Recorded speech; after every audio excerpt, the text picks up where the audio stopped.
जय जगन्नाथ बंधुगण आज आमे जानिबा 8 मई 2025 गुरुवार दिनर द्वादश राशिर राशिफल विषय रे। एही दैनिक राशिफल चंद्रंको गोचर गणना को नहीं आधारित एवं चंद्रंको गोचर गणना आम जीवन रे बहुत प्रभाव पकई थाए। तो आसंतु सर्वप्रथमे जानिबा आजिर तिथि और राशि नक्षत्र विषय रे।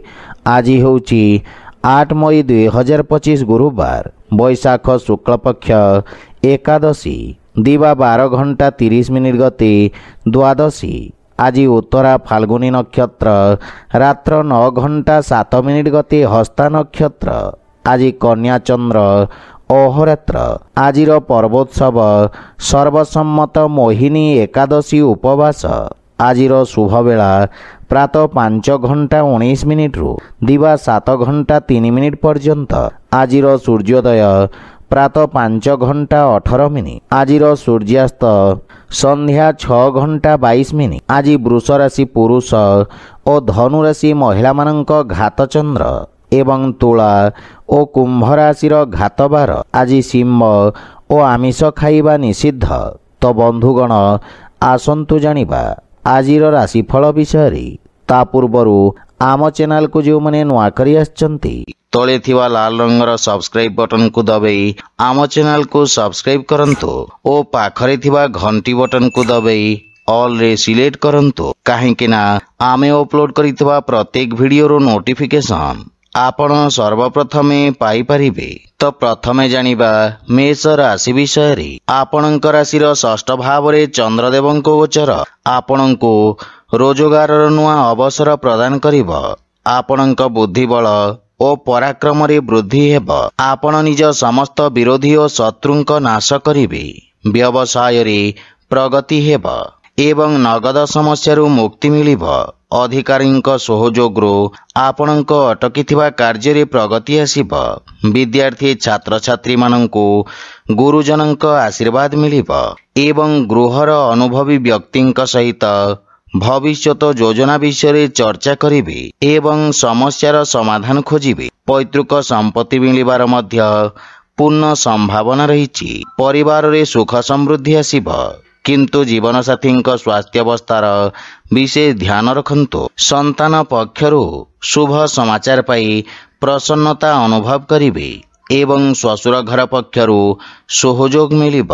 आर्थिक स्थिति रे सुधार आसिब एवं ऋणरु मुक्ति पाइबार प्रयास सफल हेब। शारीरिक बा मानसिक रूप रे आपण सुस्थ बा स्फूर्तिवान अनुभव करिबे। आज आपण ओं आदित्याय नमः मंत्र जप करंतु शुभफल पाइबे। वृष राशि आपणक राशि स्थान रु चंद्रदेवंक पंचम भाव रे गोचर समस्त वर्गर छात्र छात्री अवरोध रे हानि घटिब एवं उच्च शिक्षार मार्ग प्रशस्त हेब। सृजनात्मक क्षेत्र जड़ित व्यक्तिंक पई एही समय विशेष फलदायक सिद्ध हेब। रोजगार क्षेत्र रे आपणको निज कौशल प्रदर्शित करिवार अवसर मिलिब।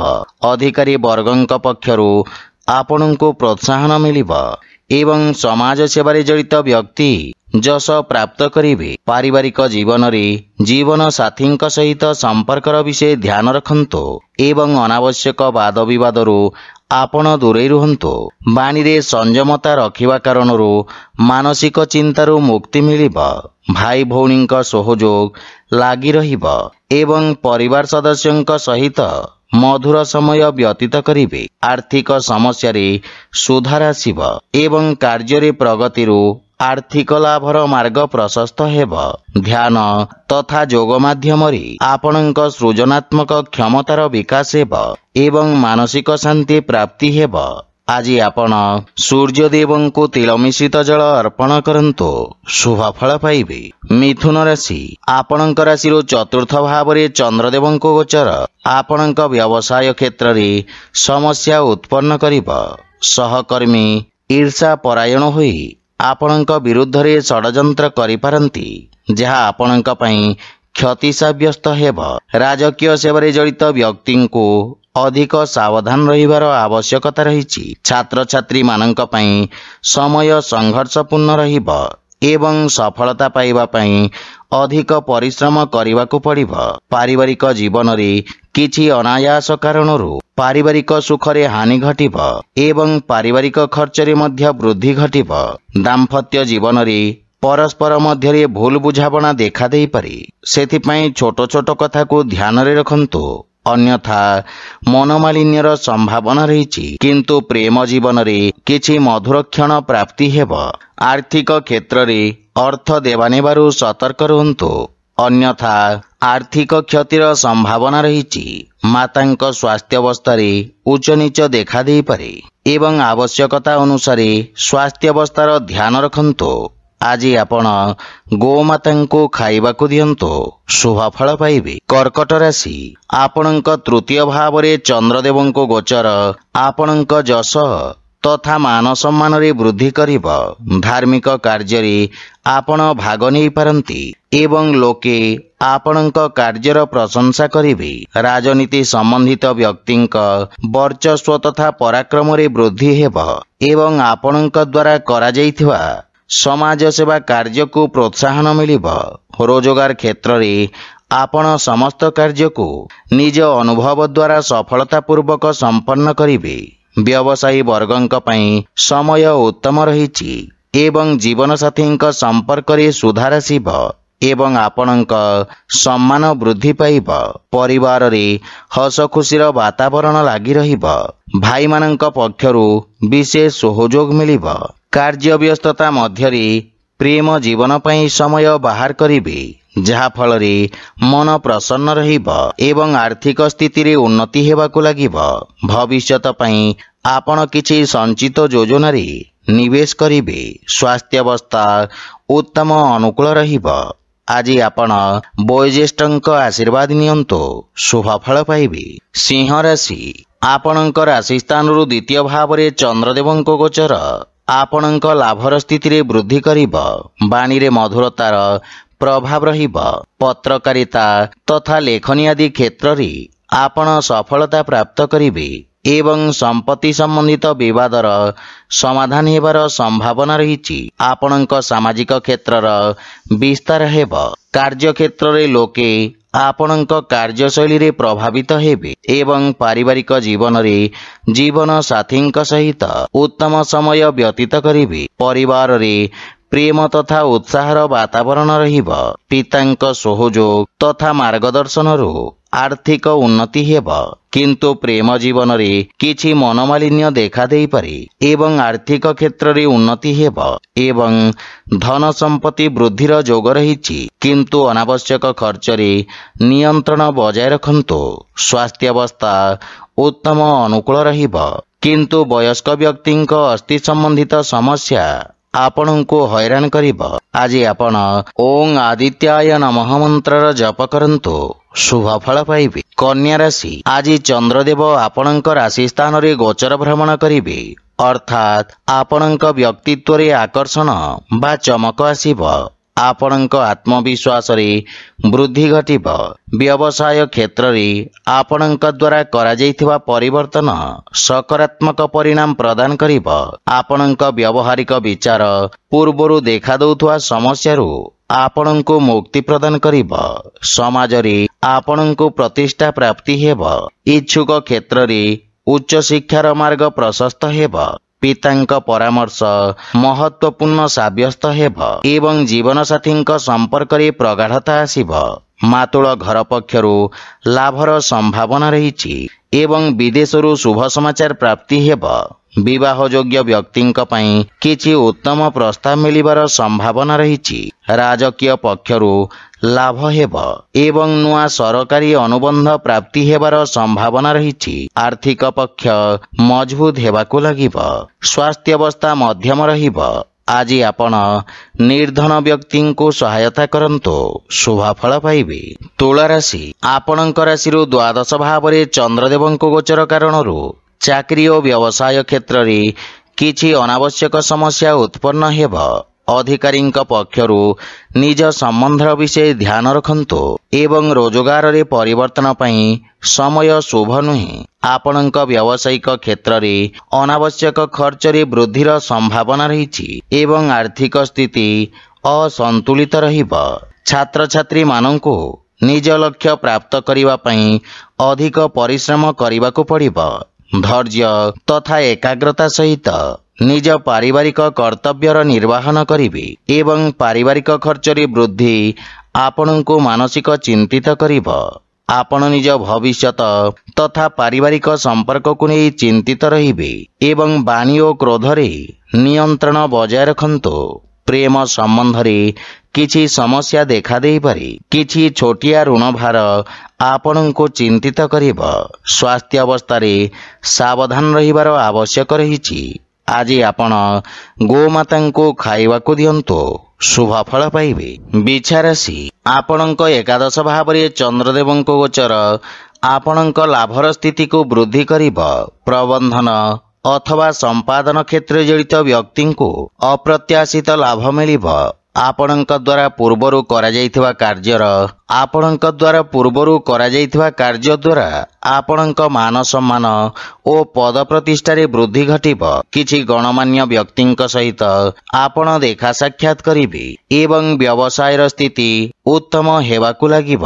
ନୂଆ କୌଶଳର ପ୍ରୟୋଗରୁ ପରିସ୍ଥିତିକ ଅନୁକୂଳନ ପ୍ରାପ୍ତି ହେବ। ପୈତୃକ ବ୍ୟବସାୟ ସମ୍ବନ୍ଧିତ କିଛି ଶୁଭ ସମାଚାର ମିଳିବାରୁ ମନ ପ୍ରସନ୍ନ ରହିବ। ପିତାଙ୍କ ସହଯୋଗ ଆପଣଙ୍କ ଉପରେ ଲାଗି ରହିବ ଏବଂ ଆପଣଙ୍କ ବିନମ୍ରତା ଛୋଟ ଭାଇ ଭଉଣୀଙ୍କ ସମ୍ପର୍କରେ ଘନିଷ୍ଠତା ଆଣିବ ଏବଂ ସେମାନେ ଆପଣଙ୍କ ଅନୁସରଣ କରିବେ। ଆର୍ଥିକ ପକ୍ଷ ମଜବୁତ ହେବାକୁ ଲାଗିବ ଏବଂ ପୂର୍ବରୁ ଦେଇଥିବା ବକେୟା ଅର୍ଥ ଆପଣ ଫେରି ପାଇବେ। ବୈବାହିକ ଦାମ୍ପତ୍ୟ ଜୀବନ ସୁଖମୟ ହେବ ତଥା ଆପଣ ଶାରୀରିକ ଊର୍ଜାବାନ ଓ କର୍ମଠ ରହିବେ ଏବଂ ଲମ୍ବା ସମୟରୁ ଦେଖାଦେଉଥିବା ସ୍ୱାସ୍ଥ୍ୟ ସମସ୍ୟାରୁ ମୁକ୍ତି ମିଳିବ। ଆଜି ଆପଣ ଗୋପାଳ ସହସ୍ରନାମର ପାଠ କରନ୍ତୁ, ଶୁଭ ଫଳ ପାଇବେ। ଧନୁରାଶି, ଆପଣଙ୍କ ଦଶମ ଭାବରେ ଚନ୍ଦ୍ରଦେବଙ୍କ ଗୋଚର ଆପଣଙ୍କୁ କିଛି ଉତ୍ତମ ରୋଜଗାରର ଅବସର ପ୍ରଦାନ କରିବ। ଆପଣ କାର୍ଯ୍ୟକ୍ଷେତ୍ର ତଥା କାର୍ଯ୍ୟପ୍ରଣାଳୀରେ ଆବଶ୍ୟକତା ଅନୁସାରେ ପରିବର୍ତ୍ତନ କରିବେ। ନୂଆ ବ୍ୟବସାୟର ପ୍ରାରମ୍ଭ ପାଇଁ ସମୟ ଶୁଭ ରହିଛି ଏବଂ ଆପଣଙ୍କ ଦ୍ୱାରା ନିଆଯାଇଥିବା ନିର୍ଣ୍ଣୟ ଆପଣଙ୍କ ପାଇଁ ଏକ ସ୍ୱର୍ଣ୍ଣିମ ମୂଳଦୁଆ ରଖିବ। ବିଦ୍ୟାର୍ଥୀ ଛାତ୍ରଛାତ୍ରୀମାନେ ଭବିଷ୍ୟତର ଆବଶ୍ୟକତା ଅନୁରୂପ ଆବଶ୍ୟକ କୌଶଳର ଚୟନ କରିବେ ଏବଂ ପିତାଙ୍କ ସମ୍ବନ୍ଧରେ ସୁଧାର ଆସିବ। ଜୀବନ ସାଥୀଙ୍କ ସହିତ କିଛି ଗୃହ ଉପକରଣ କ୍ରୟ କରିବାରେ ବ୍ୟସ୍ତ ରହିବେ ଏବଂ ପରିବାରରେ ହସ ଖୁସିର ବାତାବରଣ ଲାଗି ରହିବ। ସନ୍ତାନ ଆପଣଙ୍କ ମାର୍ଗଦର୍ଶନର ଅନୁସରଣ କରିବେ କିନ୍ତୁ ପ୍ରେମ ଜୀବନରେ ବିଶେଷ ସାବଧାନ ରୁହନ୍ତୁ, ଅନ୍ୟଥା ବାଦ ବିବାଦର ସ୍ଥିତି ଦେଖାଦେବାର ସମ୍ଭାବନା ରହିଛି। ଆର୍ଥିକ ସ୍ଥିତି ସୁଦୃଢ଼ ହେବ ଏବଂ ଆୟର ନୂଆ ସ୍ରୋତର ନିର୍ମାଣ ହେବ କିନ୍ତୁ ଶ୍ୱାସ ସମ୍ବନ୍ଧିତ ରୋଗୀ ସ୍ୱାସ୍ଥ୍ୟାବସ୍ଥାର ବିଷୟ ଧ୍ୟାନ ରଖନ୍ତୁ। ଆଜି ଆପଣ ପକ୍ଷୀଙ୍କୁ ଦାନା ଖାଇବାକୁ ଦିଅନ୍ତୁ, ଶୁଭ ଫଳ ପାଇବେ। ମକର ରାଶି, ଆପଣଙ୍କ ନବମ ଭାବରେ ଚନ୍ଦ୍ରଦେବଙ୍କ ଗୋଚର ଆପଣଙ୍କ ପାଇଁ ଭାଗ୍ୟବର୍ଦ୍ଧକ ରହିବ। ରୋଜଗାର କ୍ଷେତ୍ରରେ ସଫଳତା ପ୍ରାପ୍ତ କରିବେ। ଆପଣଙ୍କ ପରାକ୍ରମୀ ତଥା କର୍ମଠ ସ୍ୱଭାବର ପ୍ରଶଂସା ହେବ। କଳା ତଥା ମନୋରଞ୍ଜନ କ୍ଷେତ୍ରରେ ସମ୍ବନ୍ଧିତ ବ୍ୟକ୍ତିଙ୍କ ଖ୍ୟାତିରେ ବିସ୍ତାର ହେବ। ଛାତ୍ରଛାତ୍ରୀମାନଙ୍କୁ ବନ୍ଧୁମିତ୍ରଙ୍କ ସହଯୋଗ ପ୍ରାପ୍ତି ହେବ ଏବଂ କାର୍ଯ୍ୟକ୍ଷେତ୍ରରେ କିଛି ସମସ୍ୟା ଦେଖାଦେଇପାରେ କିନ୍ତୁ ଆପଣ ସମସ୍ତ ସମସ୍ୟାକୁ ସଫଳତାପୂର୍ବକ ସମାଧାନ କରିବେ। ବିଦେଶରୁ କିଛି ଶୁଭ ସମାଚାର ମିଳିବାରୁ ମନ ପ୍ରସନ୍ନ ରହିବ। ବଡ଼ ଭାଇଙ୍କ ବିଶେଷ ସହଯୋଗ ଆପଣଙ୍କ ଉନ୍ନତିର କାରଣ ହେବ ଏବଂ ପରିବାରରେ ସୁଖ ସମୃଦ୍ଧି ପାଇଁ ଆପଣ ବ୍ୟୟ କରିବେ। ଜୀବନସାଥୀଙ୍କ ସମ୍ପର୍କରେ ଘନିଷ୍ଠତା ଆସିବ। ପ୍ରେମ ଜୀବନରେ ନବୀନ ସମ୍ବନ୍ଧ ସ୍ଥାପିତ ହେବ ଏବଂ ଆର୍ଥିକ ସ୍ଥିତିରେ ସୁଧାର ହେବ। ଆକସ୍ମିକ ଧନଲାଭର ମଧ୍ୟ ଯୋଗ ରହିଛି। ସେୟାର ମାର୍କେଟ ଆଦି କ୍ଷେତ୍ରରୁ ବିଶେଷ ଲାଭର ସମ୍ଭାବନା ରହିଛି କିନ୍ତୁ ସ୍ୱାସ୍ଥ୍ୟାବସ୍ଥାର ଧ୍ୟାନ ରଖନ୍ତୁ। ବିଶେଷ ରୂପରେ ହୃଦୟ ସମ୍ବନ୍ଧିତ ରୋଗୀଙ୍କୁ ସାବଧାନ ରହିବା ଉଚିତ। ଆଜି ଆପଣ ହନୁମାନ ଚାଳିଶାର ପାଠ କରନ୍ତୁ, ଶୁଭ ଫଳ ପାଇବେ। କୁମ୍ଭ ରାଶି, ଆପଣଙ୍କ ରାଶି ସ୍ଥାନରୁ ଅଷ୍ଟମ ଭାବରେ ଗୋଚରରତ ଚନ୍ଦ୍ରଦେବଙ୍କ କାରଣରୁ ବ୍ୟବସାୟିକ ତଥା ରାଜକୀୟ କର ଭଳି ଖର୍ଚ୍ଚ ଆପଣଙ୍କ ଆର୍ଥିକ ସନ୍ତୁଳନ ଖରାପ କରିବ। କିଛି ଆକସ୍ମିକ ସମସ୍ୟାର ଆପଣଙ୍କୁ ସାମ୍ନା କରିବାକୁ ପଡ଼ିବ। କାର୍ଯ୍ୟକ୍ଷେତ୍ରରେ କାର୍ଯ୍ୟର ଅଧିକତା ବା ଅସାମଞ୍ଜସ୍ୟର ସ୍ଥିତି ମାନସିକ ଚିନ୍ତାର କାରଣ ହେବ। ବିଦ୍ୟାର୍ଥୀ ଛାତ୍ରଛାତ୍ରୀମାନଙ୍କୁ ଲକ୍ଷ୍ୟ ପ୍ରାପ୍ତ କରିବାରେ ସଂଘର୍ଷ କରିବାକୁ ପଡ଼ିବ। ଭାଇ ଭଉଣୀଙ୍କ ସମ୍ପର୍କରେ ମତଭେଦ ଦେଖାଦେବ, କିନ୍ତୁ ଜୀବନସାଥୀଙ୍କ ସହଯୋଗ ଆପଣଙ୍କ ପାଇଁ ସହାୟକ ସିଦ୍ଧ ହେବ। ପରିବାରରେ କୌଣସି ସଦସ୍ୟଙ୍କ ସହିତ ଛୋଟ ଛୋଟ କଥାରେ ମତଭେଦର ସମ୍ଭାବନା ରହିଛି। ଦୈନିକ ଦିନଚର୍ଯ୍ୟାରେ ବ୍ୟବଧାନ ଉତ୍ପନ୍ନ ହେବ, କିନ୍ତୁ ପ୍ରେମ ଜୀବନରେ ପରସ୍ପରକୁ ସମ୍ମାନ କରିବାରୁ ସମ୍ପର୍କରେ ପ୍ରଗାଢ଼ତା ଆସିବ। ଆର୍ଥିକ ସ୍ଥିତି ସାମାନ୍ୟ ରହିବ ଏବଂ ଯେକୌଣସି ନିବେଶ କରିବା ପୂର୍ବରୁ ଅନୁଭବୀ ବ୍ୟକ୍ତିଙ୍କ ପରାମର୍ଶ ନିଅନ୍ତୁ, ଅନ୍ୟଥା କ୍ଷତିର ସମ୍ଭାବନା ରହିଛି। ରୋଗ, ବିଷ ଓ ଶତ୍ରୁ ପ୍ରତି ସାବଧାନ ରୁହନ୍ତୁ। ଆଜି ଆପଣ ବଜରଙ୍ଗ ବାଣ ପାଠ କରନ୍ତୁ, ଶୁଭ ଫଳ ପାଇବେ। ମୀନ ରାଶି, ଆପଣଙ୍କ ରାଶି ସ୍ଥାନରୁ ସପ୍ତମ ଭାବରେ ଚନ୍ଦ୍ରଦେବଙ୍କ ଗୋଚର ଆପଣଙ୍କ କାର୍ଯ୍ୟକ୍ଷେତ୍ରରେ କୌଣସି ମହିଳା ସହଭାଗୀଙ୍କ ସହଯୋଗରୁ ସମସ୍ୟା ଦୂର ହେବ। ସରକାରୀ କ୍ଷେତ୍ର, ଓକିଲାତି ତଥା ଜନସମ୍ପର୍କ ସମ୍ବନ୍ଧିତ ବ୍ୟକ୍ତିଙ୍କୁ ବିଶେଷ ଲାଭ ମିଳିବ। ବ୍ୟବସାୟରେ ଆପଣଙ୍କୁ ସଫଳତା ପ୍ରାପ୍ତି ହେବ। ଶିକ୍ଷା କ୍ଷେତ୍ରରେ ଛାତ୍ରଛାତ୍ରୀମାନଙ୍କୁ ନୂଆ ଅବସର ମିଳିବ। ଜୀବନସାଥୀଙ୍କ ସହିତ କରାଯାଇଥିବା ବ୍ୟବସାୟରେ ଲାଭ ପ୍ରାପ୍ତି ହେବ ଏବଂ ପାରିବାରିକ ସୁଖ ସମୃଦ୍ଧିରେ ବୃଦ୍ଧି ଘଟିବ। ସନ୍ତାନଙ୍କୁ ସଫଳତା ମିଳିବ। ପରିବାର ସଦସ୍ୟଙ୍କ ପୂର୍ଣ୍ଣ ସହଯୋଗ ଆପଣଙ୍କ ଉପରେ ଲାଗି ରହିବ ତଥା ମାତାପିତାଙ୍କ ଆଶୀର୍ବାଦ ଓ ମାର୍ଗଦର୍ଶନରୁ ବିଶେଷ ଲାଭ ମିଳିବ। ପ୍ରେମ ସମ୍ବନ୍ଧରେ ସ୍ଥାୟିତ୍ୱ ପ୍ରାପ୍ତି ହେବ। ଦୈନିକ ରୋଜଗାରରୁ ଅତିରିକ୍ତ ଆୟର ନୂଆ ସ୍ରୋତ ବିକଶିତ ହେବ ଏବଂ ବ୍ୟବସାୟରେ ନୂଆ ନିବେଶର ସନ୍ଧାନରେ ସଫଳତା ପ୍ରାପ୍ତ କରିବେ। ତ୍ୱଚା ସମ୍ବନ୍ଧିତ ରୋଗ ପ୍ରତି ବିଶେଷ ସାବଧାନ ରୁହନ୍ତୁ। ଆଜି ଆପଣ ଗୋମାତାଙ୍କୁ ଖାଇବାକୁ ଦିଅନ୍ତୁ, ଶୁଭ ଫଳ ପାଇବେ। ତ ବନ୍ଧୁଗଣ, ଏହା ଥିଲା ଆଜିର ରାଶିଫଳ ବିଷୟରେ। ଯଦି ଭିଡ଼ିଓଟି ଆପଣମାନଙ୍କୁ ଭଲ ଲାଗିଥାଏ, ଲାଇକ୍, ସେୟାର ଓ କମେଣ୍ଟ କରି ଜଣାନ୍ତୁ ଏବଂ ଆମ ଚ୍ୟାନେଲକୁ ସବସ୍କ୍ରାଇବ୍ କରନ୍ତୁ। ଜୟ ଜଗନ୍ନାଥ।